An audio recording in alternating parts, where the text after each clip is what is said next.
Ness states that the instructional importance of fluency cannot be understated, as fluency is strongly correlated with reading comprehension.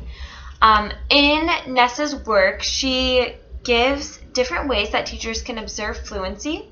And I'm just going to quickly name a few ways that you can see and kind of check off, even make a checklist of things that your students are doing. If the student's emphasis gives emphasis on important words, their tone of voice rises and falls in implying intonation. Students' inflection matches punctuation. Students' use of vocal tone to reflect characters' emotions in reading dialogue. And students' appropriate use of pausing at phrase boundaries and punctuation.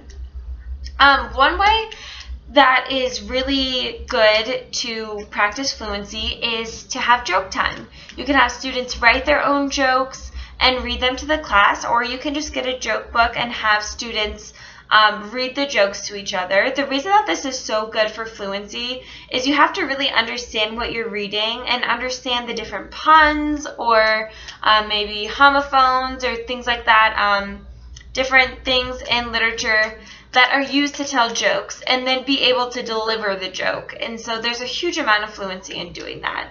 Another really good way to practice fluency, which is one of my favorite ways, is through reader's theater. Basically, if you don't know what reader's theater is, it can look a lot of different ways depending on your classroom, but a lot of times it starts with the teacher doing a read aloud and then giving a script to the students, and they can practice that script and then perform it. Once the students are more familiar with reader's theater and progress, and depending on the age level and things like that, students can also write their own scripts and then perform them during reader's theater. The reason that I like reader's theater so much is because it allows you to group by interest rather than ability. So you can have different reader's theaters going on, different plays. Another reason I really like reader's theater is it's authentic to the students. It's something real that they can do. It enhances comprehension because they have to act out what they're learning. So before they can do that, they have to fully understand what they've read.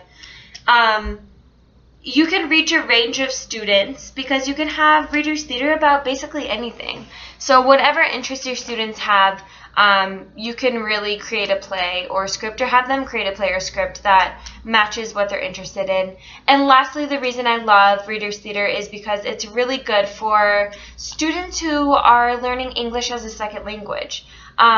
They can act things out, and they have more of a visual interpretation of words that they might not know just by looking at them.